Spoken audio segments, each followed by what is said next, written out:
بسم اللہ الرحمن الرحیم۔ وسوسے کے بیان کی 7ویں حدیث ابو ہریرہ رضی اللہ عنہ سے روایت ہے۔ وہ بیان کرتے ہیں رسول اللہ صلی اللہ علیہ وسلم نے فرمایا، جب بھی کسی عورت کا بچہ پیدا ہوتا ہے تو اس کے پیدا ہونے کے وقت شیطان اس کو چوک مارتا ہے۔ بچہ اس کے چوک مارنے سے اونچی آواز کے ساتھ روتا ہے، البتہ مریم علیہ السلام اور ان کے بیٹے عیسیٰ علیہ السلام اس سے مستثنیٰ ہیں۔ اس حدیث کو بخاری اور مسلم نے روایت کیا ہے۔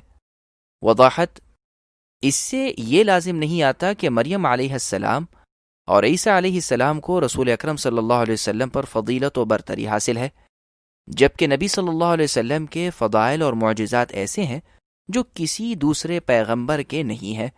یہ دونوں اس لیے مستثنیٰ ہے کہ مریم علیہ السلام کی والدہ حنہ کی دعا کو اللہ نے قبول کیا ہے۔